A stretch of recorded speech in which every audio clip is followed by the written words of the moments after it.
स्वागत भी हो गया।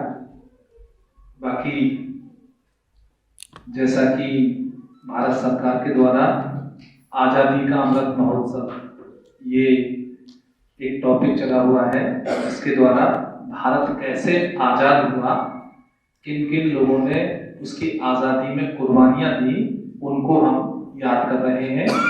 और ये कार्यक्रम 15 अगस्त 2022 तक चलता रहेगा।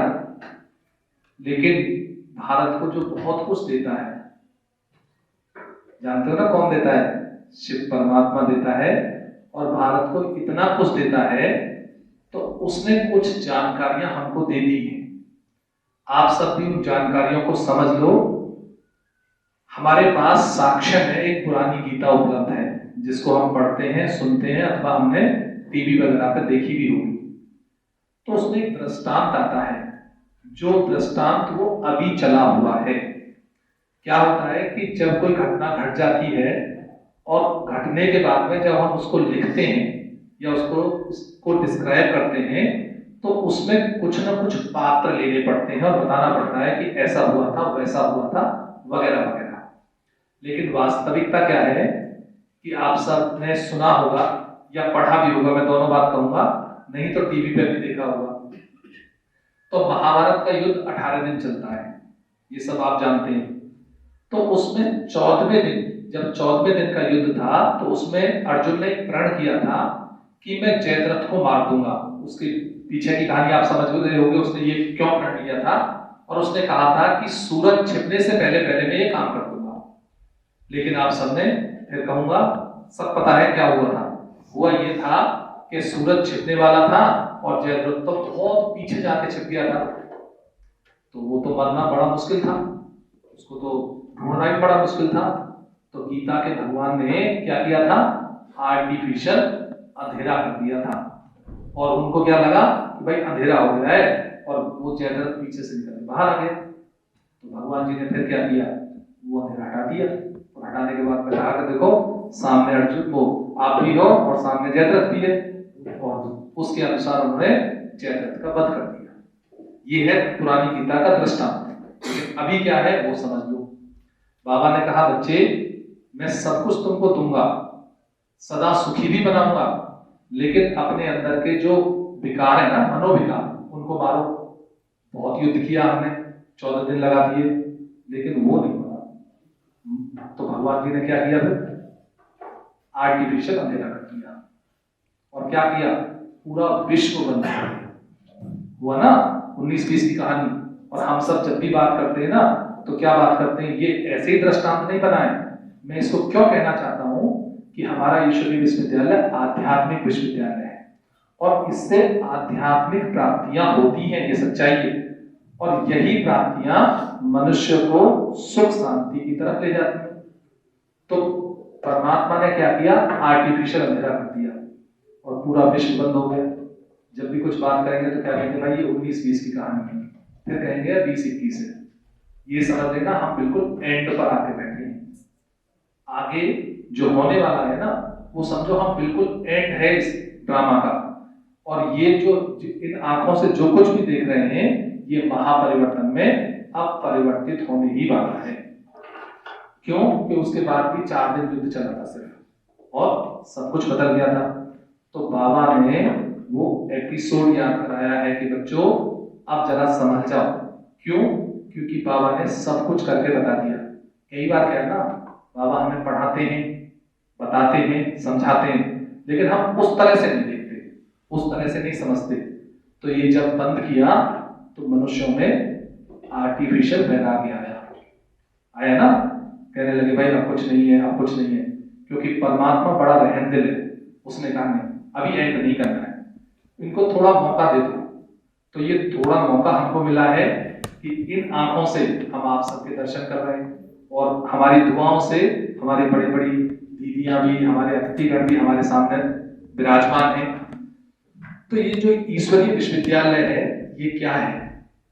हमारे यहाँ भी हमारी परम श्रद्धेय आदरणीय प्रेमलता बहन जी का एक शब्द था कि ब्रांच माना सेवा केंद्र ज्यादा खोलने की आवश्यकता नहीं है।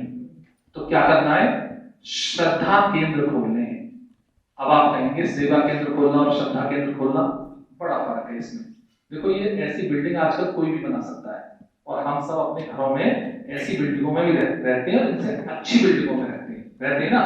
लेकिन बाबा ने आकर कहा बच्चे आप श्रद्धा केंद्र खोलो, क्योंकि श्रद्धा क्या होती है, श्रद्धा जब होती है तो मनुष्य के अंदर मनोपरिवर्तन होता है। जो जयद्रथ को मारने वाली बात थी ना वो ये है, तो व्यक्ति दुखी होता है अपने मन के विकारों से, व्यक्ति सुखी होता है अपने मन के विकारों को मारने से। बाकी तो ये विस्तार आप सब समझ चुके हैं कि क्या मन के विकार हैं और क्या नहीं है। तो बाबा ने हमको ये समझ दी कि बच्चे आप जहां आते हो यहाँ बाबा आपको आध्यात्मिक प्राप्तियां कराता है। और हमारे आदरणीय बहन जी का कहना था कि श्रद्धा केंद्र खोलो। आज भी जब हम बाबा की मुरली सुन रहे थे, बाबा ने कहा आपने इतने सेंटर खोले, ये किया वो किया, इसके आधार पर सत्युग की वो ऊंच पद की प्राप्ति नहीं है। क्या प्राप्ति है, हमने श्रद्धा केंद्र कितने खोले। श्रद्धा तो समझते हो ना, आप जब बात करते हो तो क्या कहते हो, मेरा ना वो हमारी जो वो देवी है ना कुल देवी, उनमें बड़ी श्रद्धा है। आप समझ सकते हैं ना श्रद्धा शब्द का कितना वो महत्व होता है।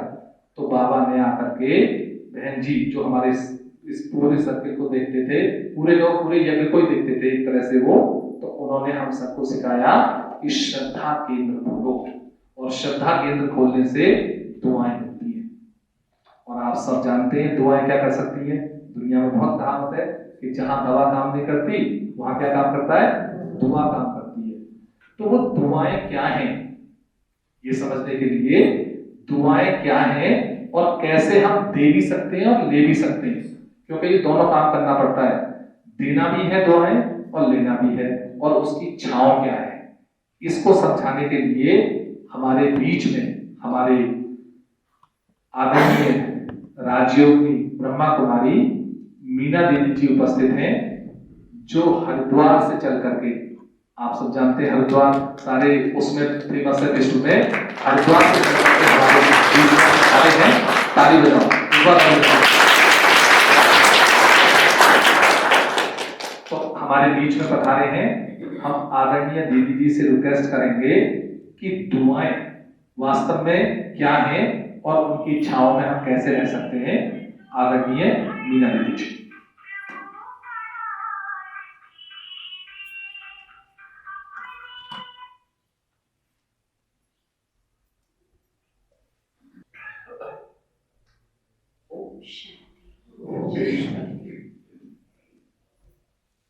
मंच पर आसीन हमारी परम श्रद्धेय आदरणीय मंजू दीदी जी, जो कि हमारा पूरा उत्तरांचल हिमाचल का जो सब जोन सर्किल एरिया है, आप उनके इंचार्ज, और साथ ही साथ मंच पर उपस्थित हमारी आदरणीय रमा दीदी जी, जो कि नाभन के और इसके साथ साथ इसके आसपास के ब्रांचेस की इंचार्ज, और साथ ही मंच पर हमारे मुख्य अतिथिगण और हमारे मंच पर उपस्थित मंचासीन, जो हमारे आज के कार्यक्रम का संचालन कहूँ या आज की स्टेज को बखूबी से चलाने वाले आदरणीय सुशील भाई जी,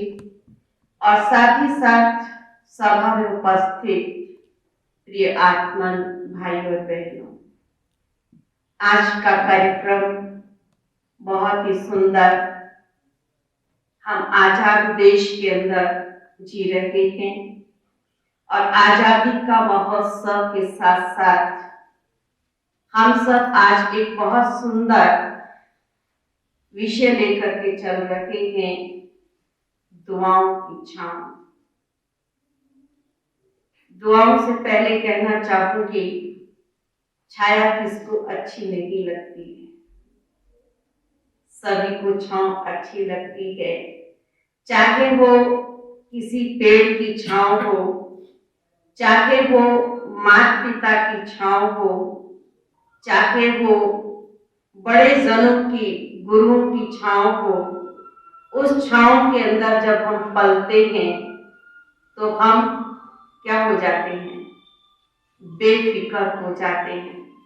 और जो बेफिक्र होता है वो बादशाह होता है।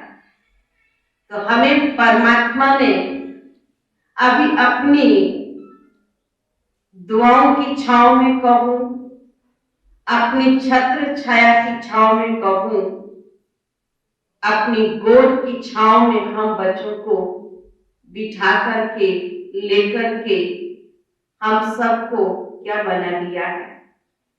ऐसी कलयुगी दुनिया के अंदर भी, ऐसे दुखमय संसार के अंदर भी हम सबको बेफिक्र बादशाह बनाया है। तो इससे बड़ा भाग्य आप और हम सबका किसी का हो सकता है? जो परमात्म छांव में पल रहा हो, उसकी दुआओं में पल रहा हो, तो इससे बड़ा भाग्य न किसी का है न किसी का हो सकता है। तो जैसे कि कहा गया है, दुआएं देते चलो और दुआएं लेते चलो। तो देना तो आसान है, फिर भी दे सकते हैं, लेकिन लेने का साधन क्या है? कैसे हम किसी से दुआएं ले सकते हैं? तो मैंने जो इस ईश्वरीय विश्वविद्यालय के अंदर सीखा है या पाया है, जो आज तक अनुभव किया है, वह सरल है, वह सहज है, कोई मुश्किल नहीं है। सिर्फ इतना ही करना है कि सबको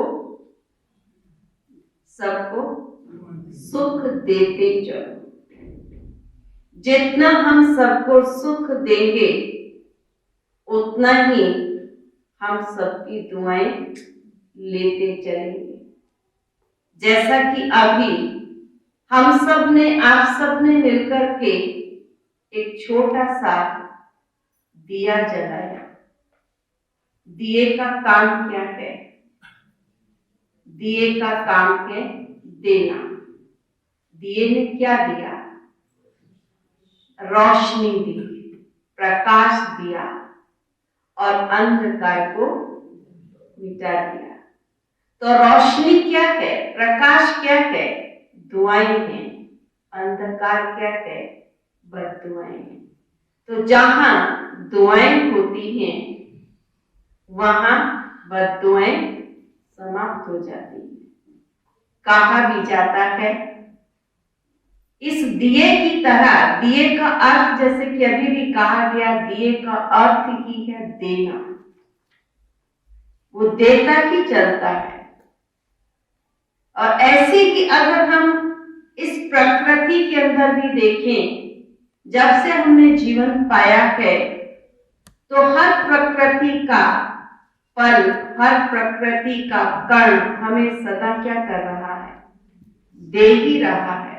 निस्वार्थ भाव से दे रहा है और दे दे करके हमको अब आगे बढ़ा रहा है। ठीक इसी तरह से हम सब भी एक ही काम करना सीखें। जब जड़ प्रकृति भी हर इंसान देता है, तो इससे भी हम देना सीखें और देते देते ही हम दुआओं के पात्र बन जाएंगे। देना आसान है, बहुत कुछ भगवान ने हमको दिया है। हमारा अपना, हमारे पास कुछ नहीं है। जो कुछ भी है वो सब किसका दिया हुआ है? शिव बाबा का दिया हुआ है, प्रभु का दिया हुआ है। हमने सिर्फ उसको क्या करना है? आगे देना है। और कहा भी जाता है, जितना देते हैं उतना ही बढ़ता चला जाता है, कभी फूटता नहीं है। परमात्मा खजाना एक ऐसा खजाना है जिसको आप जितना देंगे उतना ही बढ़ेगा। तो हम सब परमात्मा से यही सीखें, प्रकृति से यही सीखें। परमात्मा ने भी आकर के हमसे कुछ नहीं मांगा। कहा, ना मांगू हीरा मोती, ना मांगू सोना चांदी, सिर्फ क्या मांगता हूं? क्या मांगता हूँ, परमात्मा भी क्या मांगता है? सिर्फ हमारी भावनाओं का भूखा है। जैसे हमारी श्रद्धा का भूखा है, हम सब श्रद्धा के साथ अपनी दिल की भावनाओं के साथ उसके साथ जुड़ जाएं और वो जो कहता है उस पर हम सदा चलते रहें। आज भी हम जब भगवान के महावाक्य सुन रहे थे तो उसमें भगवान ने यही कहा कि सदा आज्ञाकारी बन करके चलते जाओ। तो जहां आज्ञाकारी बन करके चलेंगे तो आज्ञाकारी, चाहे वो बच्चा हो, चाहे वो पत्नी हो, चाहे वो कोई भी हमारा साथी हो, लेकिन आज्ञाकारी को सदा क्या मिलती है? दुआएं मिलती है। और दुआ सबसे बड़ा खजाना है। दुआएं ही हमको ऊंचाइयों पर ले जाती हैं और बद दुआएं हमको नीचे ले आती हैं। तो अभी तक तो हमने अनभिज्ञता से जो कुछ किया सो कर दिया, लेकिन अब भगवान का बन करके, भगवान की वाणी सुन करके, भगवान के मंदिर में आकर के कम से कम आज के दिन यही प्रतिज्ञा करें कि हम किसी को कुछ नहीं दे सकते हैं तो सदा सबको सुख देते चले, क्योंकि सुख दाता की संतान है, सुख देव की संतान है। तो सुख दाता की जब संतान है तो हमारा कर्तव्य, हमारे गुण भी उसी के अनुसार होने चाहिए। तो जब उसके अनुसार हमारे कर्तव्य और गुण होंगे तो सचमुच में हम दुआओं के पात्र बन सकेंगे, दुआओं की छांव में पल सकेंगे और जहां दुआएं हैं वहां सब कार्य सहज सरल रूप से होते चले जाते हैं। तो यही हम सबको संदेश देंगे। जैसे कि हरिद्वार शब्द बोला तो मुझे हरिद्वार की गंगा याद आती है। गंगा का काम क्या है? निरंतर बह रही है। और जब सावन मास आता है तब मैं खास देखती हूँ, ऐसे तो सारा टाइम की गंगा से हर कोई जल भरता रहता है, लेकिन सावन का जब समय आता है तो ना जाने कितने करोड़ों लोग वहां आते हैं और उससे जल भर भर के ले जाते हैं। लेकिन गंगा कभी घटी नहीं, गंगा कभी सूखी नहीं। गंगा उसी अविरल धारा के साथ बहती जा रही है, उसी भरपूरता के साथ वो बह रही है और बह ही नहीं रही है, लेकिन अनेक आत्माओं की श्रद्धाओं को पूरा कर रही है, भावनाओं को पूरा कर रही है। खास गंगा के प्रति भावना है कि वो पावन बनाती है। तो उस गंगा की तरह हम सब भी क्या करें? सदा देते चले, गंगा की तरह बहते रहें, अविरल बहते रहें। तो सचमुच इन दुआओं से आप क्या हो जाएंगे? पावन बन जाएंगे। वो पानी की गंगा पानी हमारे शरीर को तो साफ कर देती है, लेकिन आज हमें जो साफ करने की आवश्यकता है, जरूरत है, वो है मन को साफ करने की। कहा भी जाता है मन चंगा है तो कटौती दे विच गंगा है। तो मन साफ चाहिएगा, क्योंकि आज हमारा मन बहुत सारी बातों से, बहुत सारे विचारों से, बहुत सारे विकारों से दूषित हो गया है।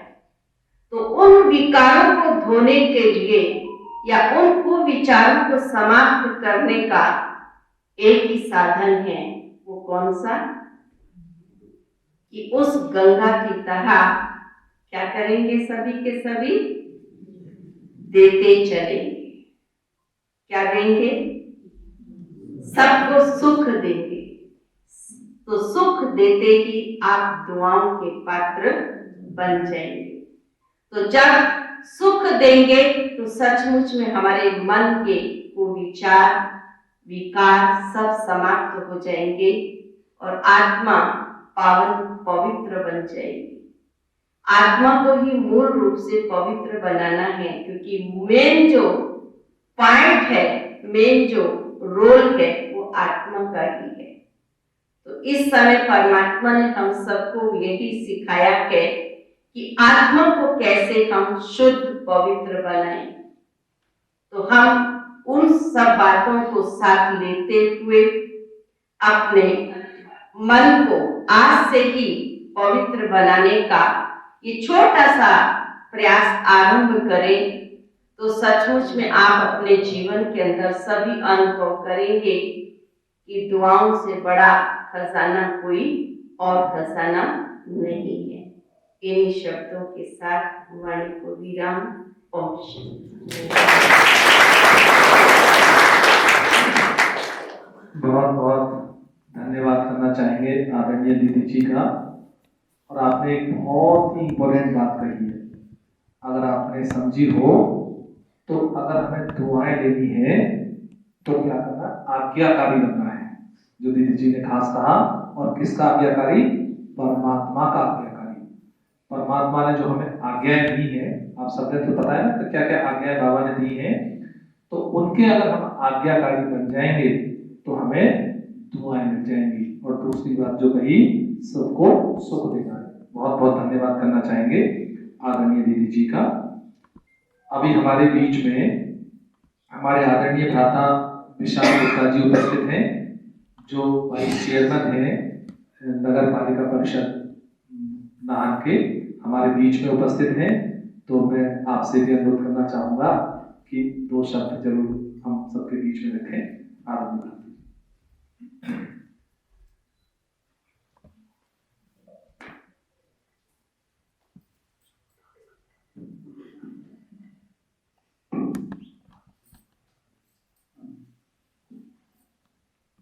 सबसे पहले आप सभी को आज के प्रोग्राम के लिए शुभकामनाएं और मेरा नमस्कार आप सभी को, सभी जनों को मेरा नमस्कार, सभी उपस्थित सभी को जनों को मेरा नमस्कार। आज वैसे तो हमारी बहनें हमसे मिलते रहते हैं विभिन्न समस्याएं लेकर, तो हम भी कोशिश करते हैं उनको समाधान किया जाए। और सबसे बड़ी बात, इतने बड़े उद्देश्य को लेकर आप लोग कर रहे हैं आज, विश्व शांति के लिए, भारत की तरक्की के लिए, भारत की शांति के लिए। तो मैं सभी बहनों और आपको भगवान से प्रार्थना करता हूँ कि आपको शक्ति दे, और अपनी सबसे भी दुआ करता हूँ कि आप इस उद्देश्य में सफल हों और पूरा देश विश्व शांति बने। धन्यवाद। बहुत बहुत धन्यवाद करना चाहेंगे आदरणीय भ्राता विशाल गुप्ता जी का, कि जिन्होंने बहुत ही संक्षेप में अपने मन के उद्गार रखे। आप सबको एक बात बताना चाहते हैं खास, और वो बात क्या है कि परमात्मा ने इस भारत भूमि पर अवतरण लिया है, ये सबको मालूम है। और कितने साल हो गए अवतरित हुए? 85 साल हो गए। मनुष्य कितने जन्म लेता है? 84। स्वर्ग की बादशाही कितने जन्मों की है? 21 की। ठीक है, तो ये सारा एपिसोड पूरा हो चुका है। हम 84 शिवरात्रियां या यूं कहें महाशिवरात्रि या शिव जयंती बना चुके हैं, बना ली। 21 जन्मों की 2021 पूरा हो चुका है। बाबा ने कहा 21 है, ये सब कुछ 21 हो जाएगा। लेकिन अब जो एंड है, कहते हैं ना कि अंत भी बहुत इंपॉर्टेंट रहता है किसी भी नाटक का, तो इसकी अब एंडिंग है। और इस एंडिंग में समय का जो प्रभाव है उसका बड़ा महत्व है। आप कहेंगे समय का प्रभाव क्या? देखो, कोई भी बात कही जाती है ना, समय पर काम आती है। क्या समय पर काम आती है? पहले तो समय ऐसे समझो कि अभी हम सब गर्म कपड़े पहन के बैठे हैं, तो गर्म कपड़ों का अभी महत्व है। लेकिन जून के महीने में क्या होगा? अंदर रख देंगे। ऐसे ही हमारे शास्त्र, वेद, उपनिषद, जो कुछ भी हमारे पास, हमारे धर्म ग्रंथ जो कुछ भी था, उनमें लिखा तो सब कुछ था, ऐसा नहीं है नहीं लिखा था, आप सब जानते हैं और बहुतों ने पढ़े भी होंगे, और ना पढ़े होंगे तो मैं बार बार कहता हूँ, टीवी पे तो सब कुछ आ चुका है, तो देखा तो जरूर होगा। लेकिन समय नहीं था, वो समय नहीं था कि हम जैसे परमात्मा ने आकर के अवतरित होते ही कहा कि बच्चे इन आंखों से जो कुछ भी देखते हो वो सब खत्म हो जाएगा। हमारे पास पुरानी गीता है, उसमें ये लाइन नहीं है। क्यों? क्योंकि जिस समय वो गीता लिखी गई थी उस समय इस चीज का महत्व नहीं था, क्योंकि उसके बाद तो दुनिया बहुत चली है। लेकिन अभी क्या है, अभी तो दुनिया चल रही नहीं है, मतलब चल रही है लेकिन ये वाली नहीं चल रही है, इसका परिवर्तन हो जाएगा और परिवर्तित होकर के दूसरी दुनिया चल रही है। तो अभी जो समय है, कहते हैं ना भाई, कुछ लोगों के हाथ में ना बड़ी कला होती है, मिट्टी को हाथ लगाओ तो सोना कर देती है, कहते हैं ना। तो वो क्या है ना, उन्होंने कुछ ऐसे पुण्य कर रखे होते हैं, कुछ दान कर रखा होता है, तो उनका जो कुछ भी करेंगे सब कुछ फलीभूत होता रहता है। ऐसे ही बाबा ने 84 वर्षों तक हमसे सब कुछ करा दिया, सब कुछ कराया है, सब कुछ समझाया है, और अभी तो सिर्फ ये कहा है बच्चे बस अब तो उंगली रखते जाओ और महापरिवर्तन शुरू हो जाएगा। तो हम सबको अपनी तीसरी आंख से जो देखना है, सबकी खुली हुई है ना तीसरी आंख, सबके पास है तीसरी आंख, कोई यहाँ ऐसा तो नहीं है जो कहे कि तीसरी आंख नहीं है। हम सबकी जो ये तीसरी आंख है, इसमें अब वैराग्य होना चाहिए, क्योंकि वैराग्य वो चीज है जिसके द्वारा हम बहुत जल्दी जल्दी अपने उस मंजिल तक पहुंच सकते हैं। तो बाबा ने 84 सालों में, 85 सालों में जो कुछ भी हमें समझाया, उसका सार एक ही है कि हम अपनी वैराग्य वृत्ति के द्वारा अपनी जो तीसरी आंख है, सब कुछ देखते हैं ना, तीसरी आंख से हम नई दुनिया भी देख सकते हैं, जो हमारी दुनिया है आने वाली, जिसमें हम जाकर के राज्य करेंगे। वहां कोई अकासुर बकासुर और ये वो कोई नहीं होता है। भगवान हमारे ऊपर इतनी दया दृष्टि करते हैं।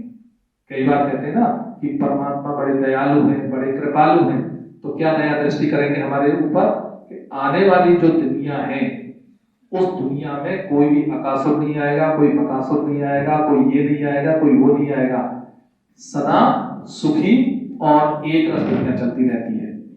ठीक है, तो हमको बाबा ने ये समझ दे दी है कि बच्चे अब समय है हम अपनी तीसरी आंख से नई दुनिया को देखते रहें और इस पुरानी दुनिया को क्या करें, पुरानी दुनिया का वैराग्य करें, जिससे क्या है हम जल्दी जल्दी संपन्न बन जाएंगे। और बाबा ने हमें हमारे हाथों में अभी इतनी शक्ति दे दी है, इतनी शक्ति दे दी है कि जिसको भी हाथ लगाएंगे वो महापरिवर्तन होना शुरू हो जाएगा।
कार्यक्रम को आगे बढ़ाते हैं।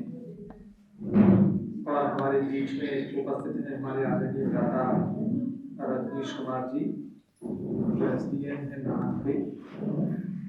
आप हमारे बीच में पधारे हैं, तो मैं आदरणीय दादा जी से रिक्वेस्ट करना चाहूँगा कि वो भी ब्रह्मा कुमारी संस्था के प्रति अपने मन के उद्गार, अपने मन की शुभभावना हम सबके बीच रखें। आदरणीय दादा रजनीश कुमार जी। नमस्कार, मेरा नाम रजनीश है। मैं आजकल यहाँ पर SDM से हूँ। काफ़ी अच्छे से मुझे मौका नहीं मिला था इस तरह की किसी का। मैं ये समझा कि एक अपॉर्चुनिटी मिली और मैंने दोनों हाथों से इसे ग्रैब किया कि आ जाऊँ और शायद मैं अपने डिसीजन को अच्छा ही समझूंगा। इस समय मैं यहाँ पे हूँ और मैं शायद पता नहीं, ये जो आप लोगों ने थीम लगाया है, ये आज़ादी का महोत्सव, इसको एक स्टेप आगे ले जाके आज़ादी, ये वाली दूसरी आज़ादी को हम लोग चीन में सेलिब्रेट करें 75 शायद आप लोगों ने इसको एक स्टेप आगे ले जाके अपना अंदरूनी आज़ादी या विकारों से आज़ादी या वो ले जाके अच्छा, बहुत अच्छा लग रहा है। मैं सच में शब्द नहीं मुझे मिल रहे हैं कि मैं अपनी भावनाओं को कैसे इंकर करूं। शायद कहीं मैं जरूरत से ज़्यादा स्वार्थी होकर भी सिर्फ इतना कहना चाहूँगा, क्योंकि प्रोग्राम अच्छा है, ज़्यादा टाइम नहीं लेना चाह रहा हूँ कि इस समय शायद सबसे ज़्यादा स्वार्थी मैं हूँ। आप लोगों से सिर्फ ये मांग रहा हूँ क्योंकि ये दुआओं से संबंधित है, तो आप सब लोग मुझे दुआएं नहीं, शायद इस समय मुझे इसकी सबसे ज़्यादा आवश्यकता होगी। आप सब लोगों का बहुत बहुत धन्यवाद। और स्पेशली ब्रह्मा कुमारी ये जो एसोसिएशन है, जिन्होंने मुझे यहाँ पे बुला के एक पार्ट बनाया, और शायद भगवान की कृपा होगी तो मैं अपने कुछ मेजर विकारों से कुछ शायद दूरी पा सकूँ यहाँ पे रहने के। धन्यवाद आपका बहुत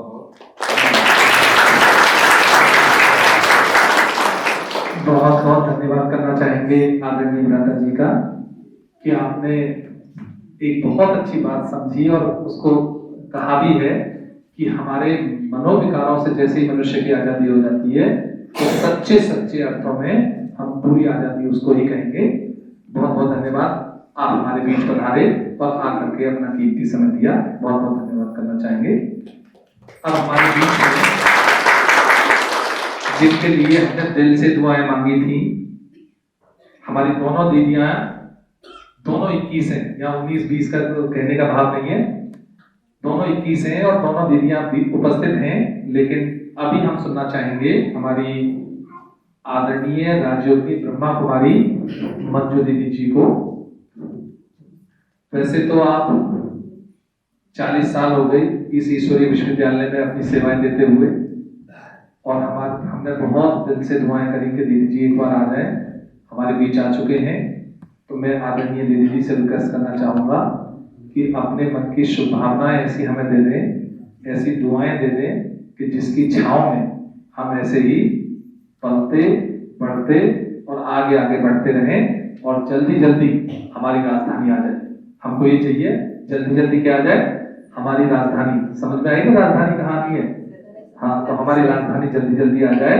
तो ऐसी दीदी जी से हम दुआएं और शुभकामनाएं मांगते हैं। आदरणीय मंजू।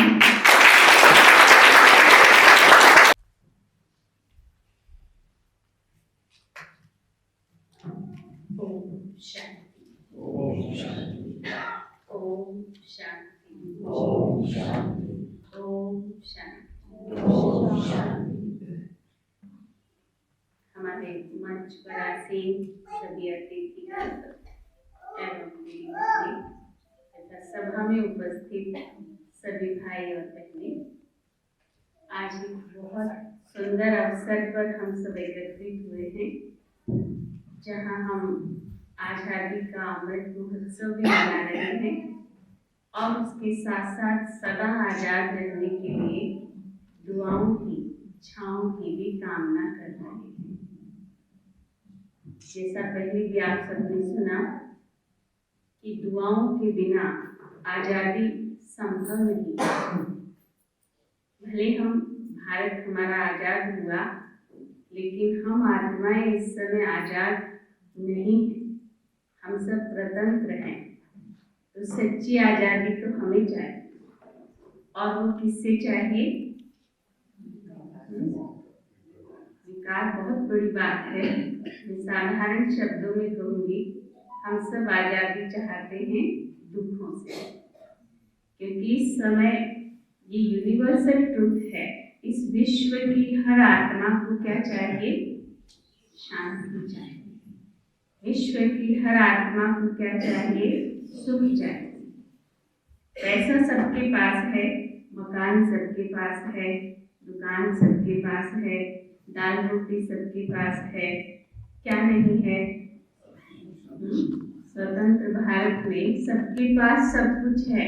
कुछ चंद लोग होंगे जिनको दाल रोटी नसीब नहीं होगी, जिनको घर नसीब नहीं होगा, लेकिन एक चीज है जो किसी के पास भी नहीं है, वो है सुख और शांति। और ये हमारे जीवन की सबसे प्रमुख आवश्यकता है। जैसे हमारा जीवन दो चीजों से मिलकर बना है, एक शरीर और एक आत्मा। इस शरीर को 5 तत्वों ने बनाया। तो इस शरीर को स्वस्थ रखने के लिए 5 तत्व आवश्यक हैं: अग्नि, जल, वायु, आकाश, पृथ्वी। एक भी तत्व की कमी होती है तो शरीर क्या हो जाता है? क्या होता है? अस्वस्थ, बीमार। अगर उस तत्व की पूर्ति से कर दी जाती है तो शरीर क्या हो जाता है? स्वस्थ। ठीक इसी प्रकार आत्मा 7 गुणों से मिलकर बनी है, जिसको हम मन कहें या आत्मा कहें, क्योंकि ज्यादातर लोग मन समझते हैं, आत्मा शब्द नहीं समझते।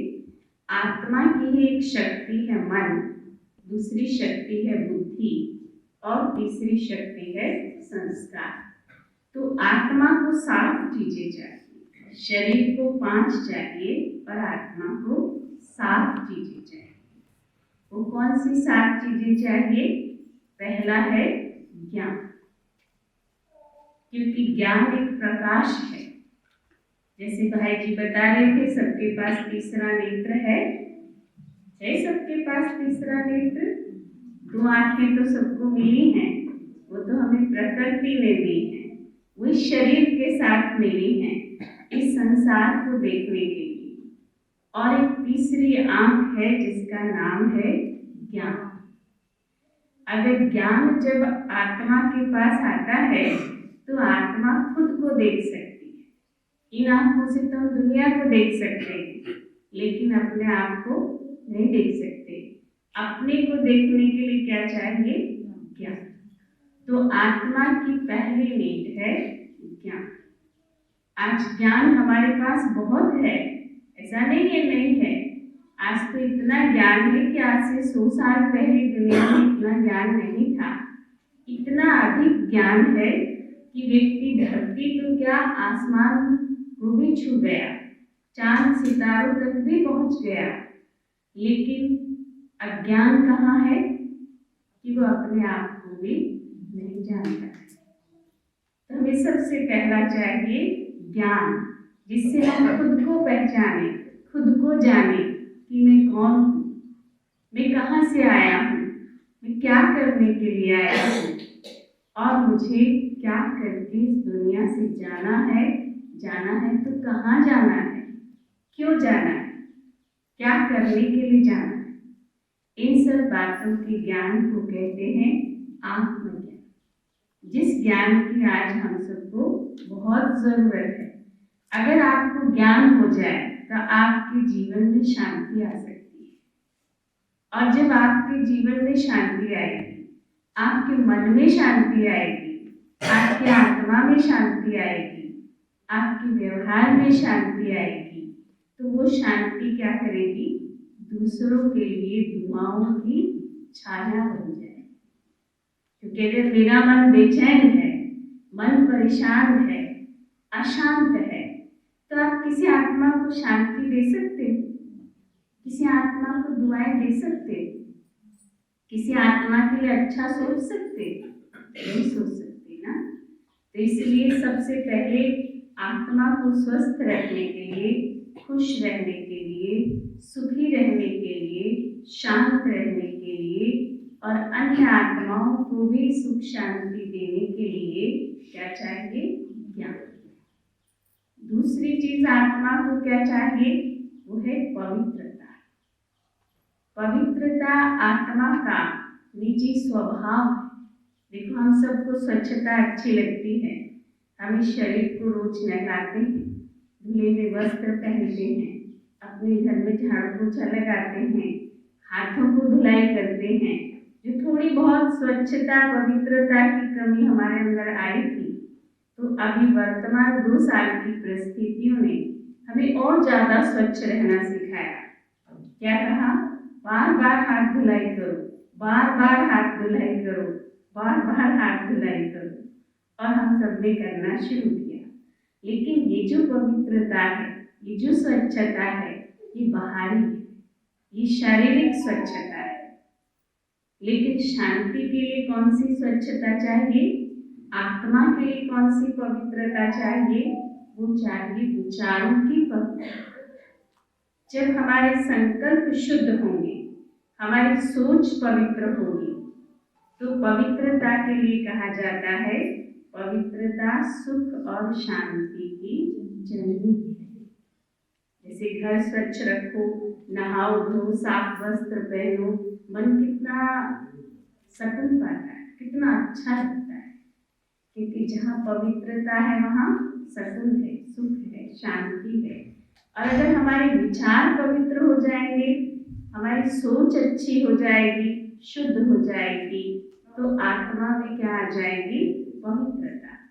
और आत्मा जब पवित्र बनेगी तो उसके द्वारा जो वाइब्रेशन चारों तरफ फैलेंगे, जिसको कहते हैं हमारे चारों तरफ एक ओरा बनता है, वो ओरा किसका बनेगा?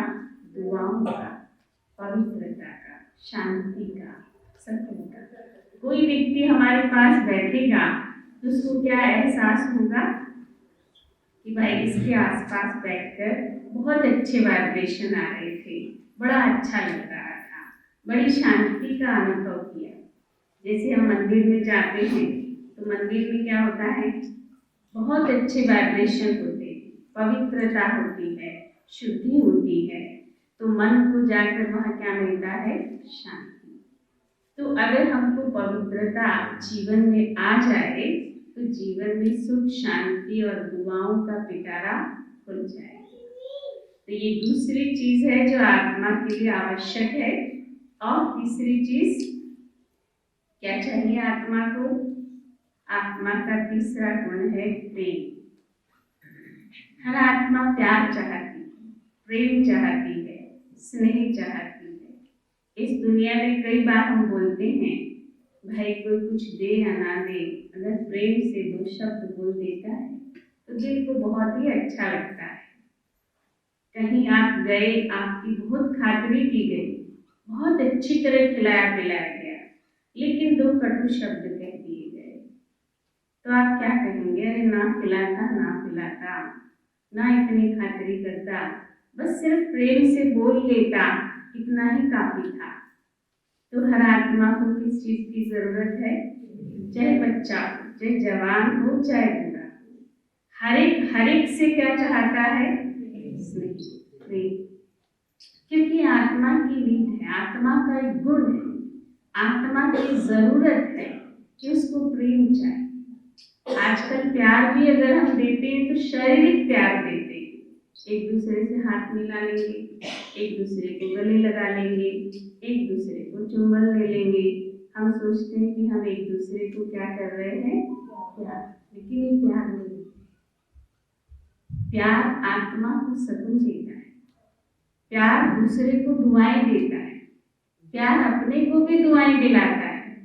जब सच में दिल से हमारा प्यार होगा तो हम मुख से अगर एक शब्द भी नहीं बोलेंगे ना, तो हमारे नैनों से उस आत्मा को प्यार किया कि उसने बहुत प्यार से मुझे देखा, बोला कुछ नहीं, दिया कुछ नहीं, सिर्फ क्या किया, निहारा। कैसे, प्यार से। तो आत्मा का तीसरी गुण है या तीसरी आवश्यकता है प्रेम। चौथा गुण है आत्मा का सुख। हर व्यक्ति सुख चाहता है। भाई जीवन में क्या चाहिए, क्या चाहिए, क्या चाहिए? किस लिए कमा रहे हो, किस लिए सुबह से शाम तक भाग रहे हो, क्यों इतनी मेहनत कर रहे हो, किस लिए? सुखी रहने के लिए। भाई कुछ नहीं चाहिए, बस छोटा सा परिवार, सुख, बस सुख होना चाहिए। तो सुख आत्मा की जरूरत है। हर एक दूसरे से भी सुख की कामना करता है, भगवान से भी सुख की कामना करता है कि मुझे सुख मिले। तो सुख आत्मा की क्या है, आवश्यकता है। कितने गुण हो गए, कौन कौन से? प्रेम, सुख। पांचवा गुण है शांति। शांति आत्मा का गुण भी है, शांति आत्मा की जरूरत भी है, शांति आत्मा का स्वधर्म भी है। दुनिया में आज धर्म के नाम पर कितनी लड़ाई है, धर्म के नाम पर, जबकि धर्म प्यार सिखाता है, धर्म शांति का नाम है। लेकिन हमारे भारत में बड़े आश्चर्य की बात है, जहाँ हम आज़ादी का 75वां साल मना रहे हैं, वहाँ धर्म के नाम पर झगड़े, जबकि आत्मा का स्वधर्म क्या है, शांति। स्वधर्म शांति है। कहते हैं धरत पर ये पर धर्म न छोड़। पहला धरती फट जाए पर आप अपने धर्म से नहीं टिके। धर्म नहीं छोड़ना। तो कौन सा धर्म? मैं हिंदू नहीं हूँ, मैं मुसलमान नहीं हूँ, मैं सिख नहीं हूँ, मैं ईसाई हूँ। ये धर्म किसके हैं? शरीर। आज मैंने एक हिंदू परिवार में जन्म लिया तो मैं क्या कहलाती हूँ? हिंदू। कल इसी शरीर को छोड़कर दूसरा जन्म मेरा अगर मुस्लिम घर में हो जाएगा तो मैं क्या बन जाऊंगी? इसी शरीर को छोड़कर मैं तीसरा जन्म किसी ईसाई परिवार में ले लूंगी तो मैं क्या कहलाऊंगी? ईसाई। तो ये मेरा धर्म नहीं, ये किसका धर्म है?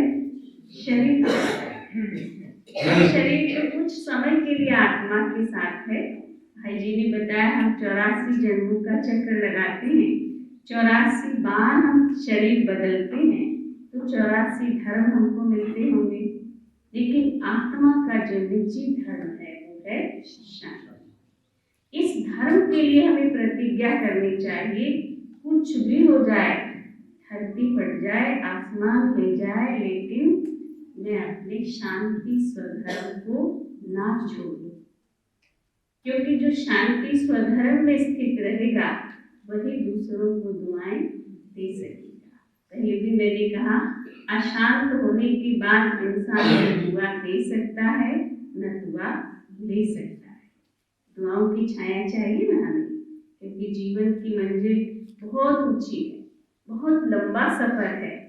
इसलिए हम दुआओं की छाया में चलते रहेंगे तो बहुत आराम से अपनी मंजिल पर पहुंच जाएंगे। और जहाँ दुआओं की छाया हटेगी वहाँ क्या आएगा? गमों की धूप आ जाएगी। तो उन गमों की धूप से बचने के लिए हमें क्या चाहिए? शांति स्वधर्म में टिकना पड़ेगा। और छठा गुण आत्मा का है, मैं आत्मा आनंद स्वरूप। आनंद की जरूरत है आत्मा को। कहते भाई हम वहां गए, आनंद आ गया, ये खाना खाया, भाई आनंद आ गया, सुख आ गया नहीं बोलते, शांति आ गई नहीं बोलते, क्या बोलते हैं? आनंद आ गया। तो आनंद सुख की एक्सट्रीम स्टेज। जब आत्मा को अति सुख की अनुभूति होती है, डीप सुख की अनुभूति होती है, उस अवस्था को कहते हैं आनंद। जब आत्मा के पास सुख भी हो, शांति भी हो, ज्ञान भी हो, पवित्रता भी हो, प्रेम भी हो, तब आत्मा अनुभव करती है किसका? कहते हुए आजकल जीने में आनंद नहीं आता, मजा नहीं। तो आनंद कैसे आएगा? आनंद तो आत्मा की चीज है, वो हम खो चुके हैं, उसको उसको हम बाहर ढूंढ रहे हैं, उसकी जरूरत है। और सातवीं जरूरत है आत्मा की, वो है शक्ति। वह आत्मा शक्ति स्वरूप। इस संसार में, इस जीवन में जीने के लिए आत्मा को शक्तियों की बहुत जरूरत है। एक छोटी सी शक्ति मैं बताती हूँ, अगर वो हमारे पास नहीं है तो हमारे जीवन में कभी भी सुख, शांति, आनंद, प्रेम आ ही नहीं सकता। कभी हमें दुआएं मिल ही नहीं सकती। वो कौन सी शक्ति है? सहन शक्ति। आज व्यक्ति के जीवन में सहन शक्ति की कमी के कारण जितना अशांति का माहौल बना है, घर घर में, घर घर जो युद्ध का मैदान बना है, उसका कारण क्या है? पति पत्नी को सहन नहीं कर सकता, पत्नी पति को सहन नहीं कर सकती, बॉस अपने अधिकार स्टाफ को सहन नहीं कर सकता, स्टाफ अपने बॉस को सहन नहीं कर सकता, दोस्त दोस्त को सहन नहीं कर सकता। मेरे पड़ोसी की अगर जरा अच्छा सा घर बन गया, अच्छी सी कार आ गई तो हमको सहन नहीं होता। मेरे साथी की प्रमोशन हो गई तो मुझे सहन नहीं होता। तो इस सहन शक्ति की कमी ने हमारे समाज में एक बीमारी को जन्म दिया। कौन सी बीमारी? सबको है, आप सबको भी लगी है वो बीमारी। कौन सी बीमारी? एक नहीं छूट पाया उस बीमारी से। कौन सी बीमारी? टेंशन। टेंशन। छोटी सी बात में कहेंगे मुझे बहुत टेंशन हो रहा है, भाई लेसन लर्न नहीं हो रहा, बच्चे को टेंशन हो रहा है, पेपर आने वाला है, टेंशन हो रहा है। पेरेंट्स को बच्चों की फीस देने का, या बच्चों को सेटल करने का, या बच्चों के लिए स्कूल चूज करने का, या सब्जेक्ट चूज करने का क्या हो रहा है? टेंशन हो रहा है ना? टेंशन सबको है बीमारी या नहीं? किस किस को नहीं है? अच्छा बताओ, किसको टेंशन नहीं होता? कभी कभी नहीं होता? होता है। पहले जमाने में इसी टेंशन को हम कहते थे चिंता, कि भाई बड़ी चिंता हो रही है, बच्चा ठीक से पढ़ाई नहीं कर रहा, चिंता। और आज वो चिंता किसमें बदल गई है? टेंशन में। सबको टेंशन हो रहा है। तो इस टेंशन से दूर होने के लिए क्या चाहिए? बातें बड़ी बड़ी नहीं है, बहुत छोटी छोटी बातें, लेकिन कमी किस चीज की है? हम सोचते हैं टेंशन मेरे पास बाहर से आ रहा है, फला वस्तु, फला व्यक्ति, फला स्थान, फला परिस्थिति मेरे टेंशन का कारण है। लेकिन टेंशन का कारण न परिस्थिति है, न व्यक्ति है, न वस्तु है। कौन है? कौन है? मेरे अंदर शक्ति नहीं, शक्ति नहीं है। अभी देखो हमारे समाज में 2 साल से एक बीमारी फैली, कितने लोग चले गए, कितने हमारे संगी साथी, हमारे भाई बहन कितने शरीर छोड़ गए, और हम बैठे हुए हैं। क्यों बैठे हैं? जरूर उनके स्टेमिना में कोई चीज की कमी रही होगी, जो उस बीमारी ने उनको पकड़ा, और पकड़ने के बाद उसको वो ओवरकम नहीं कर पाए, उस पर जीत नहीं पा सके, और वो बीमारी के शिकार हो गए, और शिकार होकर शरीर से दूर चले गए। और हम सब भी उसी बीमारी के दौर से निकले, उसी माहौल से निकले, उसी समाज से निकले। हमने भी वो 2 साल क्रॉस किए, लेकिन हम सब ठीक ठाक हैं, क्योंकि हमारे शरीर में जरूर कोई शक्ति रही होगी जो उस बीमारी को उसने हम पर हावी होने नहीं दिया। तो इसी प्रकार ये टेंशन की बीमारी समाज में चल रही है, लेकिन इस बीमारी को ओवरकम करने के लिए हमें क्या चाहिए? शक्ति। कौन सी शक्ति? सहन करने की शक्ति। जरूरत है शक्तियों की, है ना? अगर सहन कर लिया, एक भी कहा, दूसरे ने इस बात को मान लिया, या दूसरे ने इस बात को अवॉइड कर दिया, तो बात खत्म हो गई। अब एक ने एक बात कही, मैंने 2 कही, उसने 4 कही, मैंने 8 कही, दोनों में शक्ति नहीं है ना, तो फिर क्या होगा? टेंशन बढ़ेगा। तो आत्मा में ये 7 चीजों की जरूरत है। अगर इन 7 में से एक भी चीज कम होती है तो आत्मा बीमार हो जाती है। उस बीमारी का नाम तो मैंने आपको बता ही दिया। कौन सी बीमारी? टेंशन कह लो, दुख कह लो, अशांति कह लो, कुछ भी कह लो, किसी भी शब्दों में आप उसको नाम दे सकते हो। तो जैसे शरीर को 5 तत्व जरूरी हैं, ऐसे आत्मा को ये 7 चीजें, 7 गुण बहुत जरूरी है। अगर सचमुच आप दुआएं देना और लेना चाहते हैं तो उन दुआओं को देने और लेने के लिए 7 चीजों को आपको अपने जीवन में लाना होगा। एक भी चीज की कमी होगी ना तो आप चाहकर भी दुआ ना दे सकते हैं, ना ले सकते, क्योंकि 7 रूप में दुआओं के लिए कहा जाता है सुख दो, सुख लो, दुआएं दो और दुआएं लो। लेकिन सुख देना तो इतना आसान काम है। सुख देने के लिए पहले खुद को क्या होना पड़ेगा? सुखी होना पड़ेगा। भाई देने के लिए पहले वो चीज मेरे पास होनी चाहिए ना। जब मेरी जेब में पैसे हैं ही नहीं, मैं किसी को क्या दूं? मेरे पास सुख है ही नहीं, मैं किसी को कहाँ से दूं? तो इन सारी चीजों को जीवन में अपनाना होगा, तब जाकर हम दुआओं के खाते को बढ़ा सकते हैं।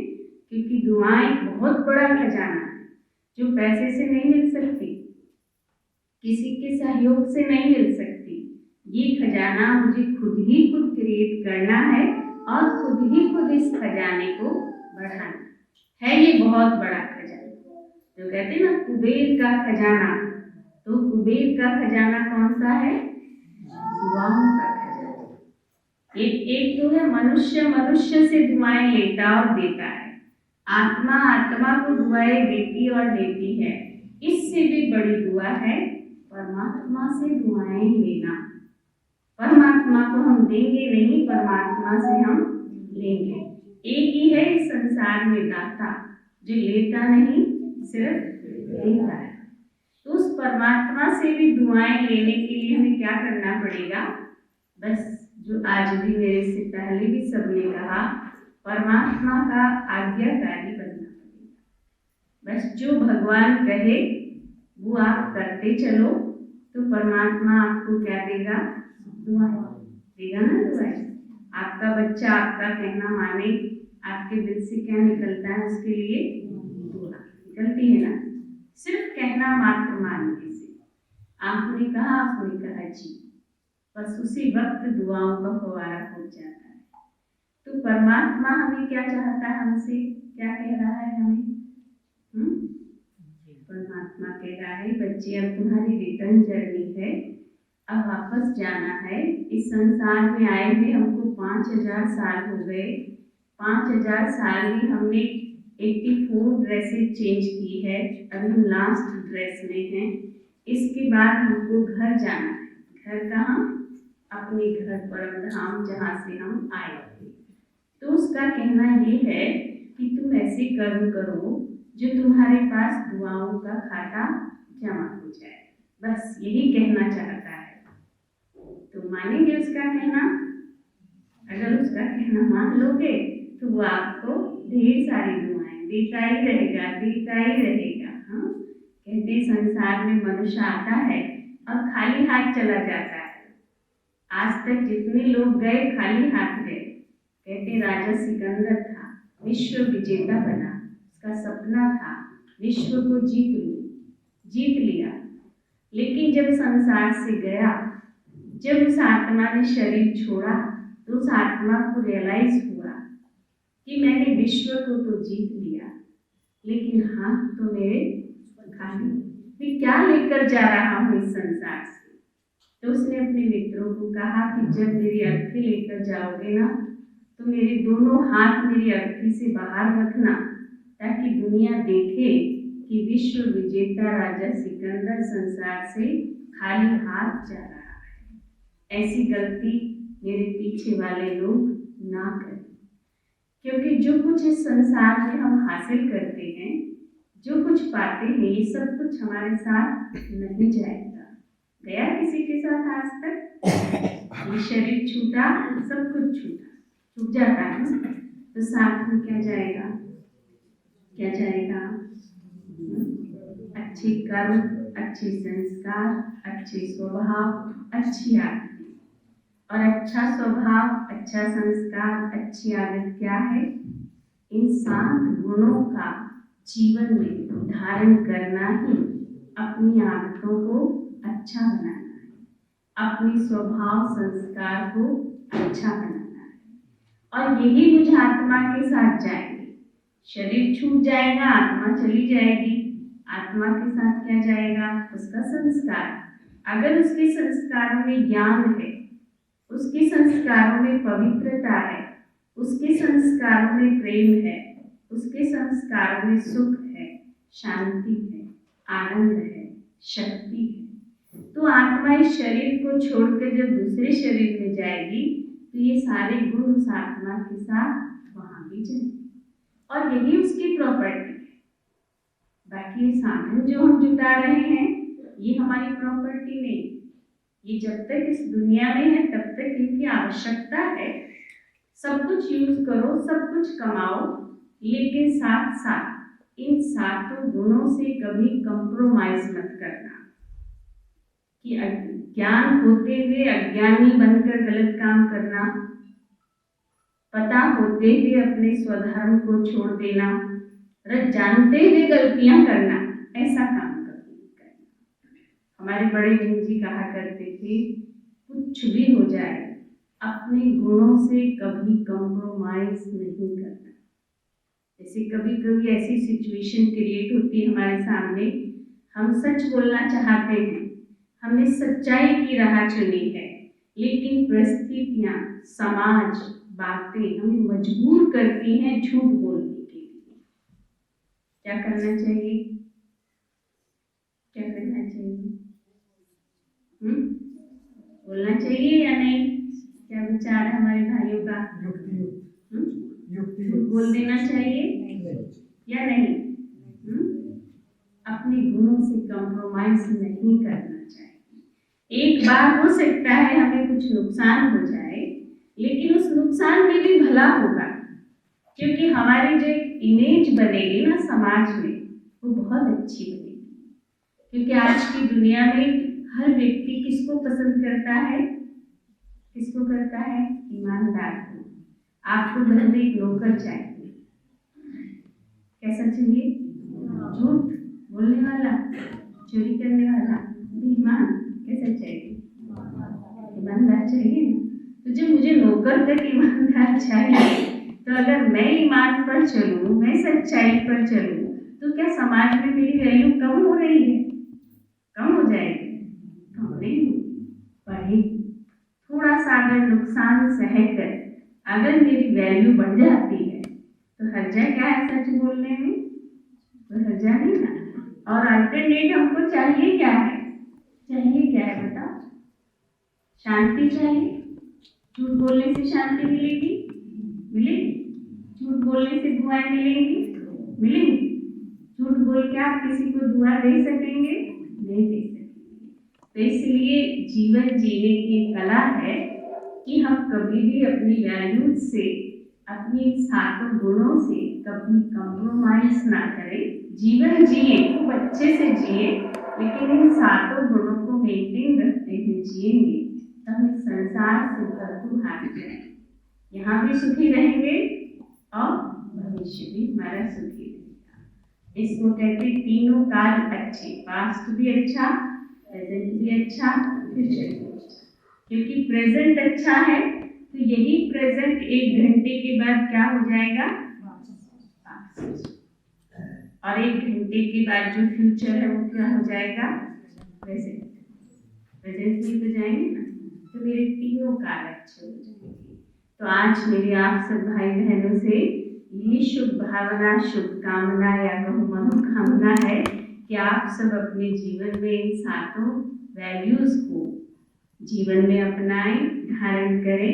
इनका ध्यान रखते हुए आप अपने सब कर्म करेंगे तो आपको पूरा जीवन दुआएं मिलती रहेंगी और आपके द्वारा भी दूसरों को दुआएं मिलती रहेंगी। ओम शांति।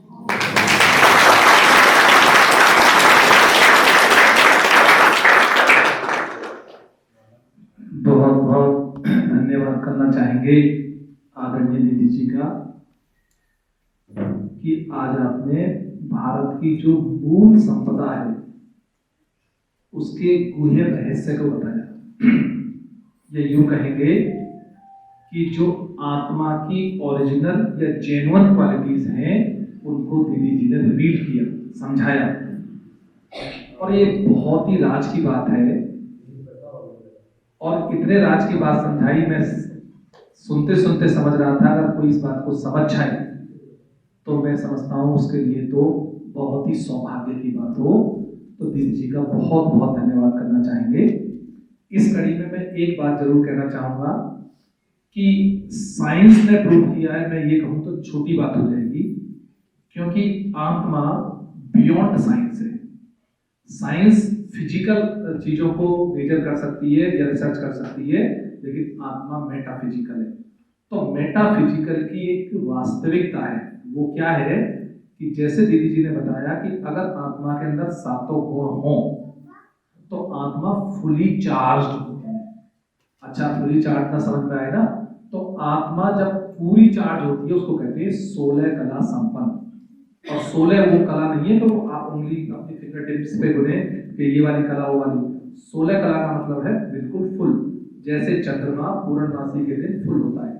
अगर आत्मा इन सातों गुणों को धारण करके फुल हो जाती है तो उसकी जो डेस्टिनेशन है ना, जैसे ही वो गर्भ में प्रवेश करती है तो आत्मा को पांचों तत्व इतने शानदार मिलते हैं कि उसको कभी भी कोई बीमारी नहीं आ सकती।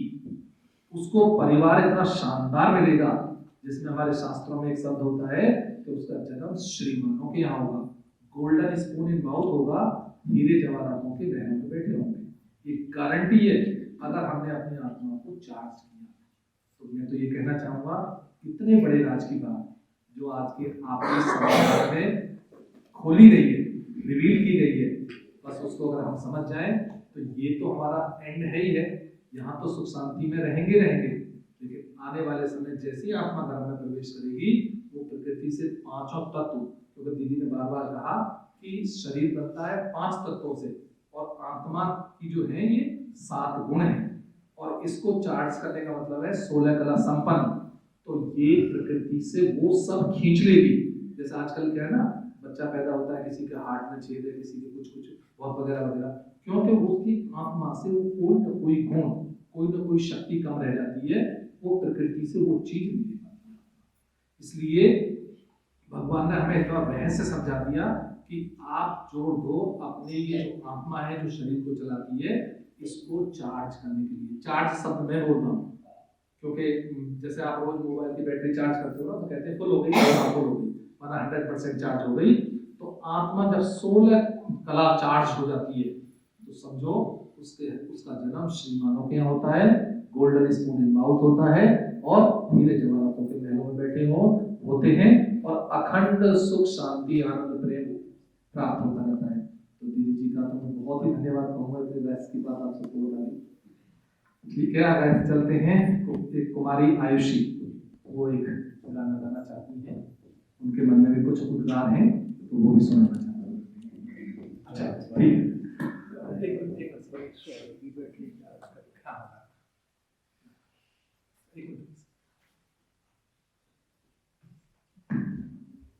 हमारे ईश्वरीय विश्वविद्यालय का एक विधान है कि हमारे पास कोई भी हमारे मेहमान आते हैं तो प्रजापिता ब्रह्मा कुमारी ईश्वरीय विश्वविद्यालय की तरफ से उनको कुछ याद सौगात दी जाती है। तो एसडीएम साहब का कहना है कि उनको कहीं जाना है तो ईश्वरीय विश्वविद्यालय की तरफ से उनको जो परमात्मा का प्रतीक है ज्योति,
ओम शांति। ओम शांति। ओम शांति। ओम शांति। कदम कदम पर मदद तुम्हारी, ये सांस दिलाती है। कदम कदम पर मदद तुम्हारी, ये सांस दिलाती है। सोचो तुमको कौन मिला है, सोचो तुमको कौन मिला है, कौन तुम्हारा साथी है। कदम कदम पर मदद तुम्हारी, ये सांस दिलाती है। पल भर जब भी होते अकेले, पास में आ जाते हो। धीमे धीमे कानों में अरहद नाद सुनाते हो। ऐसी किरण अनदेखी आती, एक किरण अनदेखी आती, राह दिखाकर जाती है।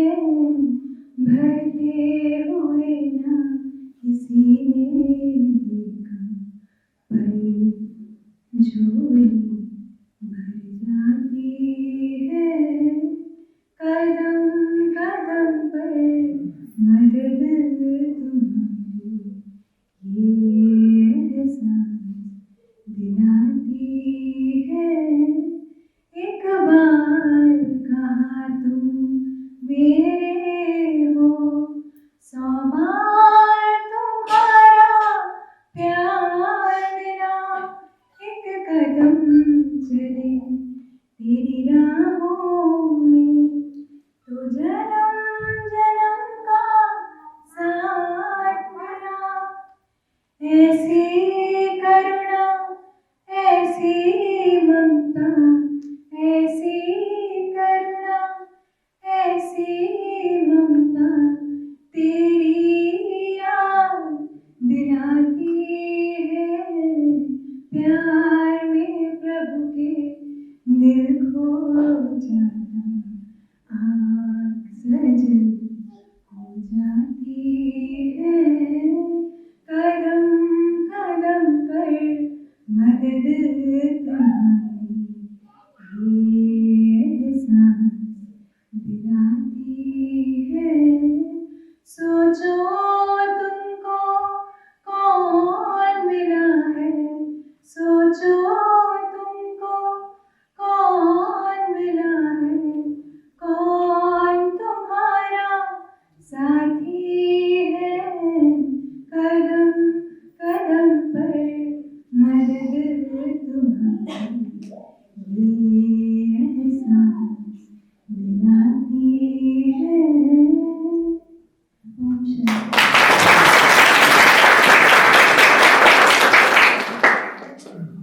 बहुत बहुत धन्यवाद आयुष बहन का। अभी हम सबके सामने एक आध्यात्मिक विद्या, बहुत राजयुक्त बात, जिससे आत्मा की रिचार्जिंग हो सकती है और उससे आत्मा की रिचार्जिंग कोई भी कर सकता है। ऐसी विधि बताने के लिए हमारे बीच में आई है हमारी राजयोगी ब्रह्मा कुमारी दीपशिखा दीदी जी। तो मैं उनसे रिक्वेस्ट करना चाहूंगा कि इसका नाम है सहज राजयोग। तो ये सहज राजयोग जिससे आत्मा के अंदर सातों गुण आ सकते हैं, तो उसका अभ्यास कैसे करें उसे बताएंगी हमारी दीक्षिका दीदी जी।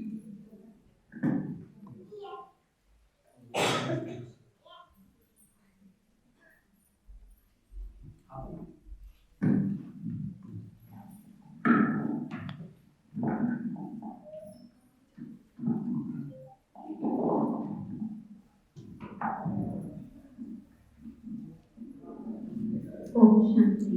ओम शांति।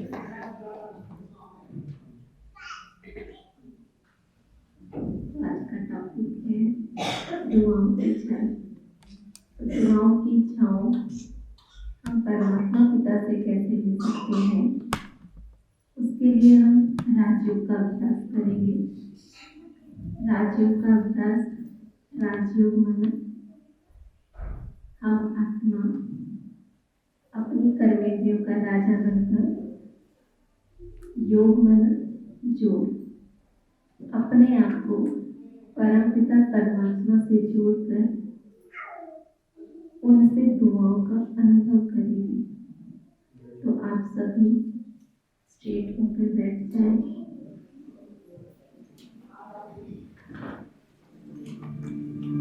कुछ पल के लिए इस संसार की सर्व बातों से किनारा करते हुए हम अपने अंतर जगत की यात्रा पर चलते हैं।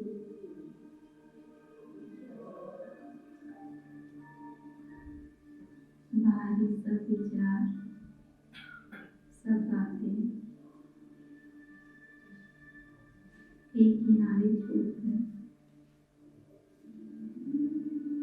सिर्फ अपने अंतर की यात्रा।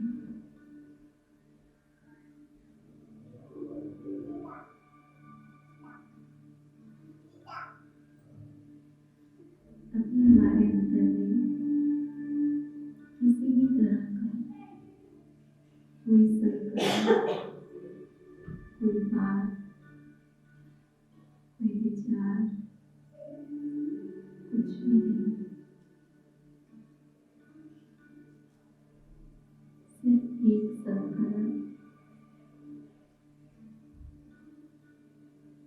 में एक एनर्जी,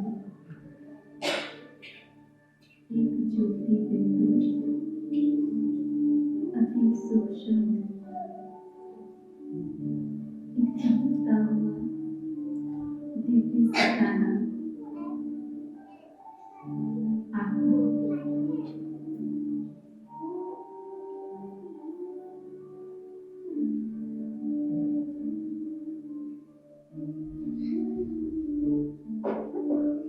मैं आत्मा वैकुंठी सिंहासन के मध्य चमकता हुआ दिव्य सितारा।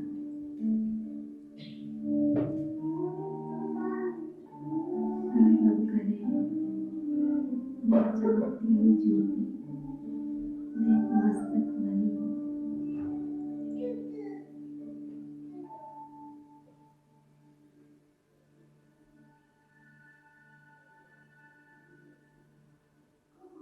मैं आत्मा शांति का सितारा, शांति मुझ आत्मा का स्वभाव है।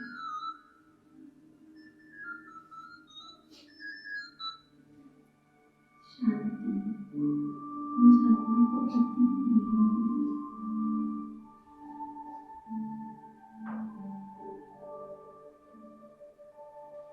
मेरा सर्व पुरुषार्थ शांति के लिए है।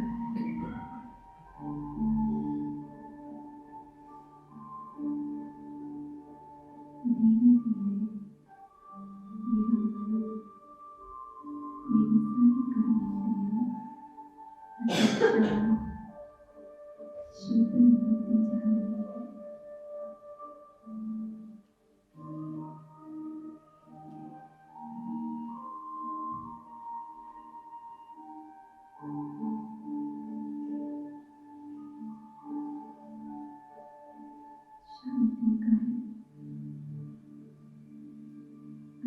मैं अपना कर रही हूँ। बिल्कुल शांत।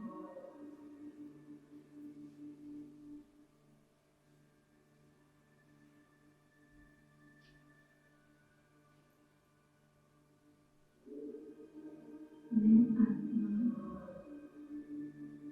परमपिता परमात्मा शिव की संतान हूँ।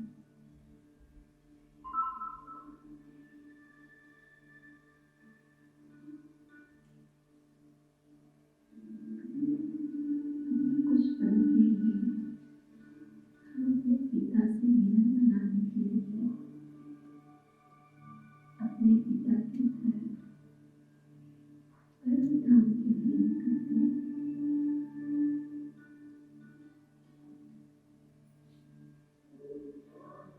अनुभव करें इस साकार की दुनिया से मैं चमकता सितारा अपने पिता परमात्मा के घर लाइट की दुनिया में, एक प्रकाशमय दुनिया में अपने प्यारे पिता परमात्मा शिव से मिलन मनाने जा रही हूँ।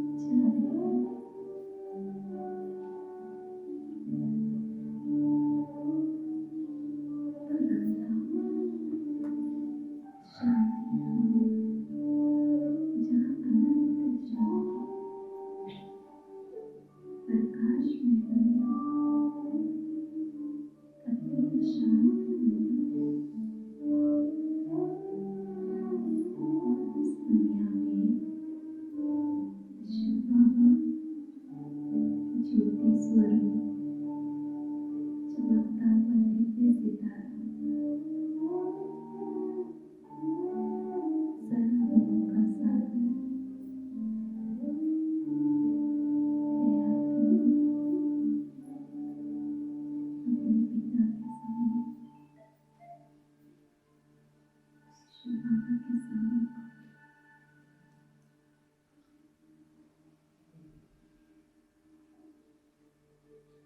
ज्योति स्वरूप परमात्मा से अनंत गुणों की गहराई उस आत्मा पर बिखर रही है।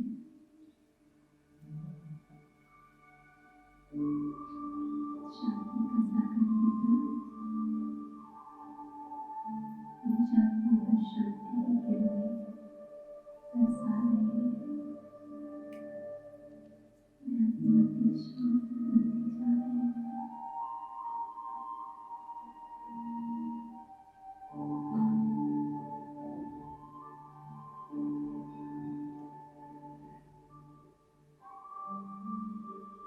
पिता की अनंत किरणें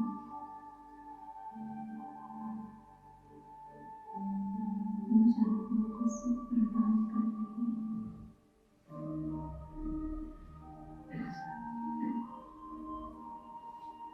दिव्य शांति प्रदान कर रही है।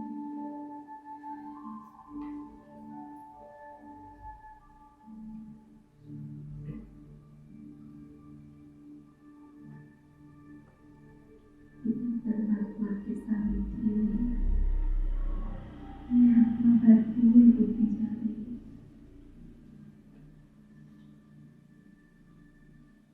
हम प्यारे बाबा से ये संकल्प करते हैं,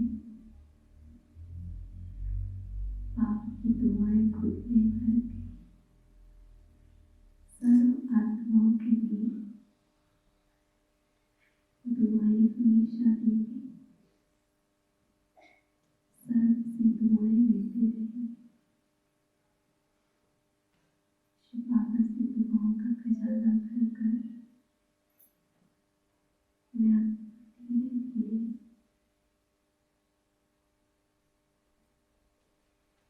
वापस इस साकार दुनिया में, इस 5 तत्वों के शरीर की त्रिपुटी के मध्य विराजमान हूँ।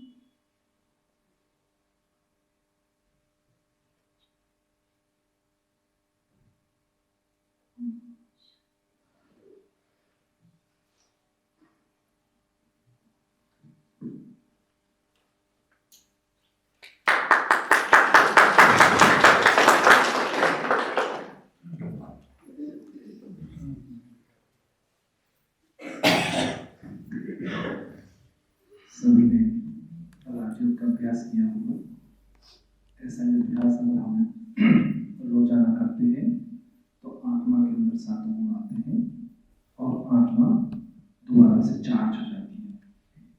अभी हम सबके बीच में हमारी आदरणीय राजयोगी ब्रह्मा कुमारी रमा दीदी जी उपस्थित है। वो यहाँ के सेवा केंद्र संचालिका भी हैं। तो दीदी जी से मैं रिक्वेस्ट करना चाहता हूँ कि इतने सब रतन आए हुए हैं, दीदी जी सभी का धन्यवाद करेंगे। आदरणीय रमा दीदी जी।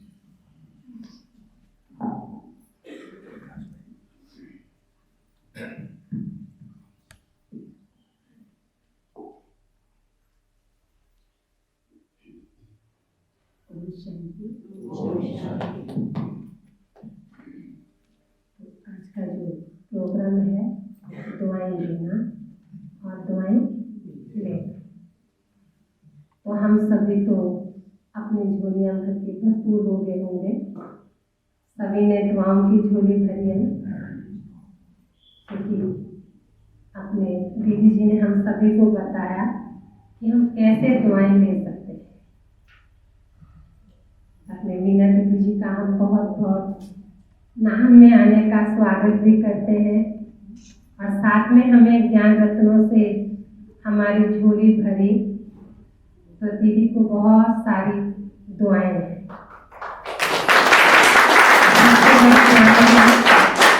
दीदी जी अपने मंजू दीदी जी को लेके आए हैं, क्योंकि दीदी 3 साल पहले आए थे मीना दीदी जी। तो जब आए थे तो हमने कहा था कि दीदी आप जब आएंगे अगली बार तो आप मंजू दीदी जी को भी जरूर लेके आना साथ में। तो दीदी ने हमारा जो वादा पूरा किया, तो इसलिए दीदी को तो हम सभी भाई बहनों की तरफ से बहुत बहुत बहुत बहुत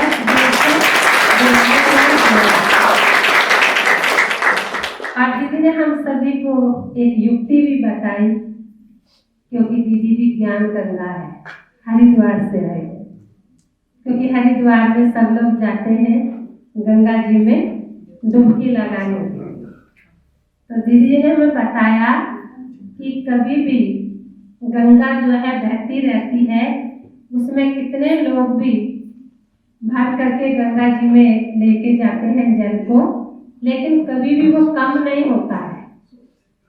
और ऐसे हम भी दूसरों को भी दुआएं देते रहेंगे तो कभी भी हमारे पास दुआएं कम नहीं होगी, हमें भी दूसरों से भी मिलती रहेंगी। हम संतुष्ट रहेंगे तो हमें दुआएं दूसरों की मिलेगी। और अपने भी विनाश गुप्ता जी का भी हम धन्यवाद करते हैं, अपने कमेटी में वाइस चेयरमैन है। तो भाई जी के पास भी हम लोग जब कोई सेंटर का कुछ कार्य होता है तो हम भाई जी से पूछते हैं कि हम कैसे करें। अपने साथ में विशाल भाई जी भी आए हैं और इन लोगों से हम जब भी कोई सेंटर का कुछ काम होता है तो हम लोग पूछते हैं कि भाई जी हमें बताओ।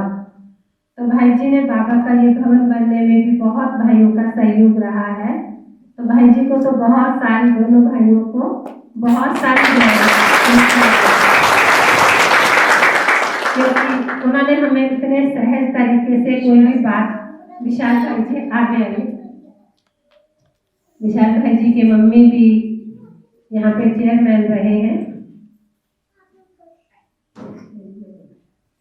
तो जब भी कोई बात होती थी तो हम लोग भाई जी से इनसे पूछते किया है, तो हम लोग बहुत दिल से धन्यवाद और दुआएं देते हैं। वेंद्र भाई जी ने भी आना था अपने प्रोग्राम में, क्योंकि वो विधानसभा के कारण आ नहीं पाए, कुछ वो बिजी थे। तो अपने वेंद्र भाई जी को भी हम दिल से दुआएं देते हैं, करते रहे, आगे बढ़ते रहे।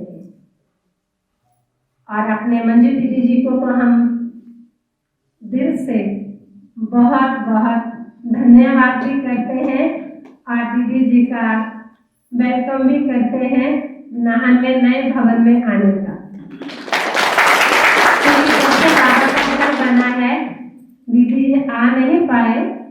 लेकिन आशीर्वाद और दुआएं हमें देहरादून से बैठे हुए भी देते रहते हैं।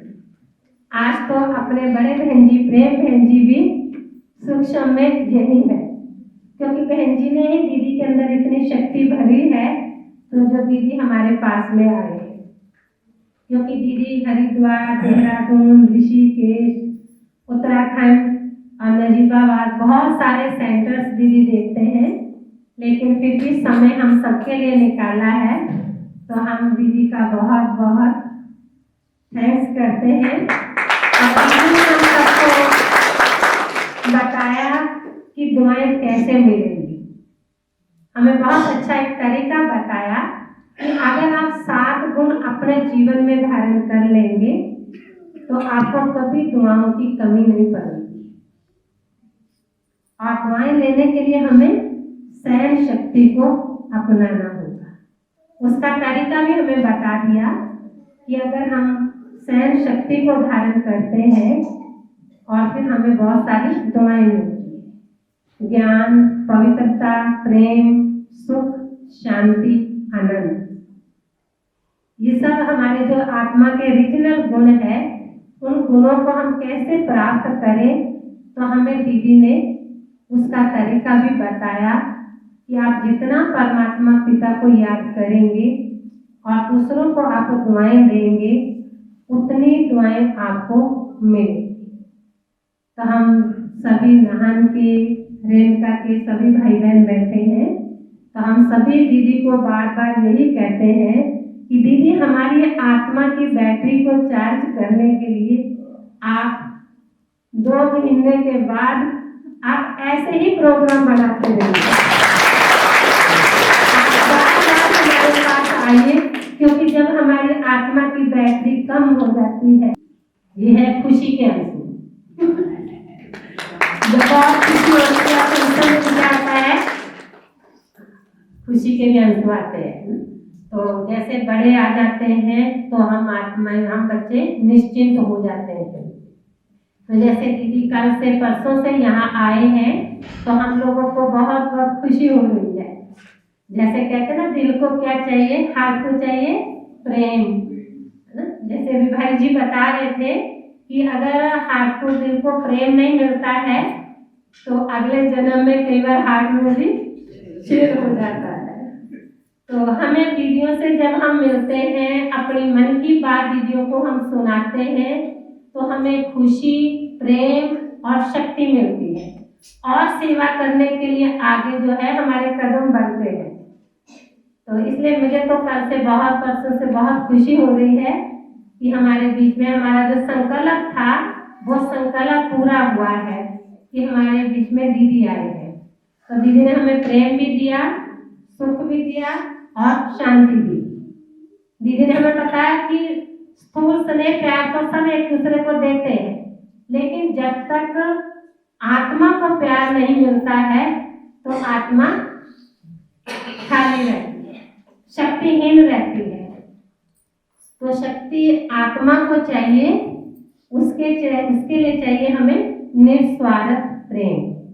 तो वो हमने दीदियों से प्रेम लिया, बहुत कुछ सीखा भी, क्योंकि मैं बहुत छोटी उम्र में जब सेंटर पे आ गई थी, 17-18 साल की उम्र में मैं बाबा के घर में रहना शुरू किया था। तो उस समय देहरादून में हमारे प्रेम बहन जी थे और दीदी थे, अपने मंजू दीदी जी और मीना दीदी। तो मैंने बहुत कुछ दीदियों से सीखा है, सेंटर पे रह करके कैसे बाबा के घर की सेवाएं करनी है।